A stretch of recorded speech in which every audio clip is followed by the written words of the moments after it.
জিজ্ঞেস করেন যে কার বাড়িতে এরকম হুজুররা গিয়ে খতম করে, এইসব ব্যবসা বিজনেস কোথায় আছে, কার বাড়িতে কোথায় মিলাদ পড়ে বেড়ায়। দুরুদ পড়বেন আপনি রাস্তায়, মাঠে ঘাটে, আপনার চাকরিতে, দোকানে পাটে, সব জায়গায় চলতে ফিরতে উঠতে বসতে দুরুদ পড়বেন আপনি। যেমন আল্লাহ রাব্বুল আলামিনের জিকির করবেন, ফাজকুরুল্লাহ কিয়ামান ওয়া কুউদান ওয়া আলা জুনুবিকুম, আল্লাহ বলছেন দাঁড়িয়ে বসে শুয়ে যে কোনো অবস্থায় আল্লাহর জিকির আজকার করো। এইরকমই নবী মুহাম্মদুর রাসূলুল্লাহ সাল্লাল্লাহু আলাইহি ওয়াসাল্লাম একটি হক হচ্ছে দুরুদ ও সালাম পাঠ করা। এই দুরুদ সালাম পাঠ করার জন্য মাহফিল লাগে না, অনুষ্ঠান লাগে না, সুরসার লাগে না, একসাথে জমিয়ত হওয়া লাগে না, বরং চলতে ফিরতে উঠতে বসতে আল্লাহর জিকিরের পরে প্রিয় নবী মুহাম্মদুর রাসূলুল্লাহ সাল্লাল্লাহু আলাইহি সাল্লামের ওপর দুরুদ ও সালাম পড়বেন আপনি। যে কোনো জায়গায় আল্লাহুম্মা সাল্লি আলা মুহাম্মদ বলছেন, নবীর নাম আসছে বলছেন সাল্লাল্লাহু আলাইহি ওয়াসাল্লাম, যে কোনো সময় আপনি সালাত ও সালাম পড়তে থাকবেন এবং সেই হাদিসের ফজিলত হাসিল করবেন যা প্রিয় নবী মুহাম্মদুর রাসূলুল্লাহ সাল্লাল্লাহু আলাইহি সাল্লাম বলেছেন যে মান সাল্লা আলাইয়া সালাতান ওয়াহিদা সাল্লাল্লাহু আলাইহি বিহা আশারা, যে ব্যক্তি আমার ওপর একবার সালাত দুরুদ পেশ করবে, যেটাকে আমাদের দেশের লোকেরা মিলাদ পড়া বলে। ওটা মিলাদ পড়ে, মিলাদ মানে জন্ম। কি জন্ম পড়লেন আপনি? হ্যাঁ, জন্মবার্ষিকী পড়ার জিনিস না, জন্ম পড়ার জিনিস।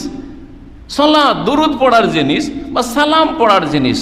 নবী মুহাম্মদুর রাসূলুল্লাহ বলছেন মান সাল্লা আলাইয়া সালাতান ওয়াহিদা, যেই ব্যক্তি আমার ওপর একবার সালাত পড়বে, বলবে আল্লাহুম্মা সাল্লি আলা মুহাম্মদ সাল্লাল্লাহু আলাইহি ওয়াসাল্লাম, অথবা নবী সাল্লাল্লাহু আলাইহি ওয়াসাল্লাম নাম আসুক সাল্লাল্লাহু আলাইহি ওয়াসাল্লাম, যে কোনো জায়গায় নাম আসুক, এমনি আপনার বলা চলাতে নাম আসুক, অথবা একটা হাদিস শরীফ পড়ছেন কালা রাসূলুল্লাহ সাল্লাল্লাহু আলাইহি ওয়াসাল্লাম, বা আপনার সামনে কেউ নবীর নাম নিল, নবী বলেছেন, নবীজি বলেছেন, নবীজি বলেছেন, না ভুল কথা, নবীজি বলেছেন কেন বলবেন?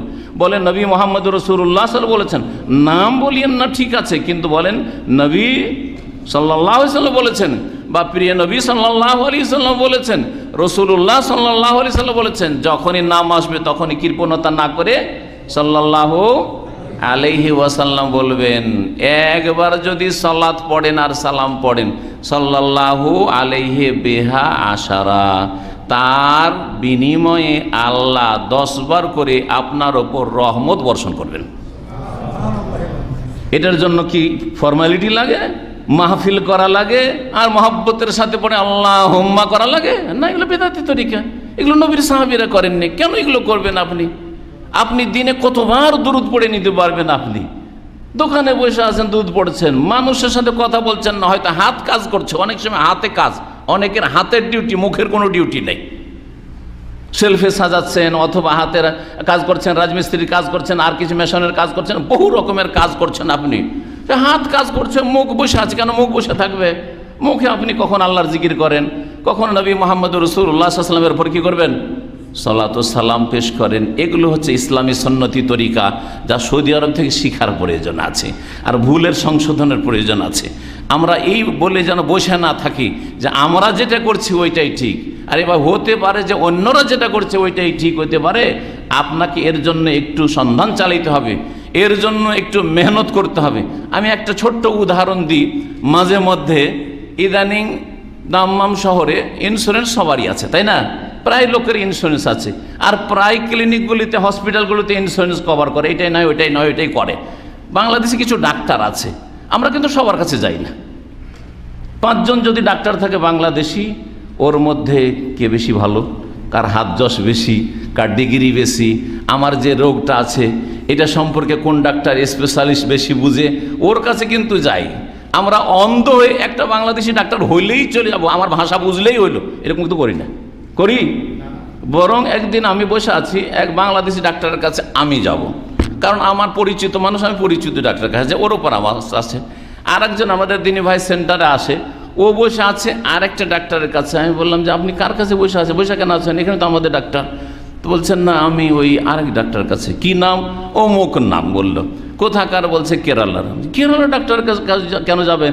নিজের ভাষার ডাক্তার। আমি বলছি ওকে যে নিজের ভাষার ডাক্তারের কাছে যাবেন, আর ওকে বেশি করে দিল খুলে বুঝাইতে পারবেন আপনার রোগের কথা, ওর কথাগুলি সবগুলি বুঝবেন, ও হয়তো একটু মনোযোগী হয়ে আপনার কথাও শুনবে। এসব কথা বলছি, গল্প করছি, ও আমাকে যুক্তি দেখালো যে না, ওর হাত যশ বেশি। ওই যে কেরালাওয়ালা আছে, ওর হাত যশ বেশি। এতগুলি বুঝছি যে আমার ভাষার ডাক্তার নিব না, আমিও কেরালা ভাষার ডাক্তারের কাছে এলাজ করাবো, কারণ ওর হাত যশ বেশি, ও আমাকে খুব ভালো করে বুঝায়, এতগুলি কথা আমাকে বুঝাচ্ছে।